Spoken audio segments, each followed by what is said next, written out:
கர்த்தருக்கு பிரியமானவர்களே, கர்த்தர் இன்றைக்கு உங்களோட பேசவிருக்கும் வார்த்தையை கேட்கலாமா? யோசுவா 21:44.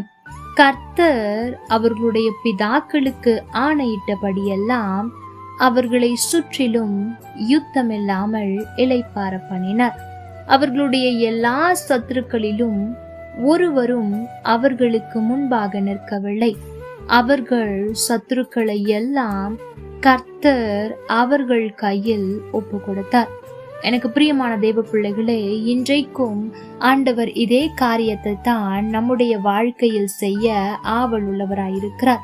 அவர் நம்முடைய பிதாக்களுக்கு அல்லது நமக்கு என்னென்ன வார்த்தைகளை சொன்னாரோ அதை நிச்சயமாய் நிறைவேற்றுவார். ஒருவேளை இன்றைக்கு பலவிதமான யுத்தங்களை சந்தித்து கொண்டிருக்கலாம். ஏனென்றால் அன்றைக்கு இஸ்ரவேல் ஜனங்களை யோசித்து பாருங்கள். எகிப்தில் அடிமைத்தனம், வேலையும் வலுவாயிருந்தது. ஒரு சுதந்திரமான வாழ்க்கை இல்லை. அப்படிப்பட்ட வாழ்க்கையிலிருந்து விடுவித்து கொண்டு வந்த ஆண்டவர் அவர்கள் வர வழியிலே அநேக பிரச்சனைகளை சந்திக்கிறார்கள். சிவந்த சமுத்திரம், எரிகோ, வனாந்தரம் என்று.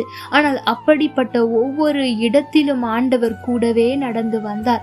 அது மாத்திரமல்ல, இங்கே கானானுக்கு முன்பாக வந்து கூட இந்த கானானை சுதந்தரிக்க முடியுமா என்பது போலத்தான் சூழல் இருந்தது. போய் வந்த 12 பேரில் 10 பேர் துர்செய்தியை தான் சொன்னார்கள். ஆனால் அந்த 2 பேரின் வார்த்தையை கேட்டு பிரவேசிக்க விசுவாசத்தோடு தங்கள் காலடிகளை எடுத்து வைத்தார்கள். நடந்தது என்ன? அந்த தேசத்தை சுதந்தரித்தது மாத்திரம் அல்ல, யுத்தத்தை அவர்கள் பார்க்கவே இல்லையாம். எகிப்தில் அடிமைத்தனம் என்கிற வேதனை இருந்தது, சுதந்திரம் இல்லை.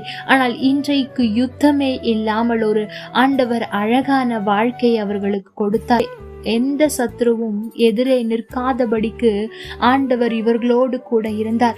அந்த சத்ருக்களை எல்லாம் இவர்கள் கையில் ஒப்பு கொடுத்தாரே.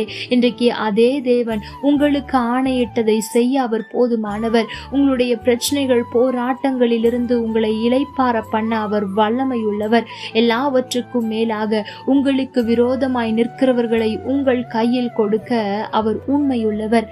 ஆனால் யாருக்கு ஆண்டவர் இதை செய்வார் என்று சொன்னால், அந்த 10 பேரின் பேச்சை கேட்டு அவர்கள் நின்றிருப்பார்கள் என்று சொன்னால் இந்த ஆசீர்வாதத்தை அனுபவித்திருக்க மாட்டார்கள். அந்த 2 பேரின் வார்த்தையை கேட்டு பிரவேசித்தார்கள், அற்புதத்தை பெற்றார்கள். இன்றைக்கு நீங்களும் சுற்றி இருக்கிற ஜனங்களின் வார்த்தைகளை கேட்டு சோர்ந்து போகாமல், ஆண்டவர் உங்களுக்கு என்ன சொன்னாரோ அதை கேட்டு விசுவாசத்தோடு உங்கள் அடியை தொடருவீர்கள் என்று சொன்னால் ஆண்டவர் உங்களையும் யுத்தமில்லாமல் இளைப்பாற பண்ணுவார்.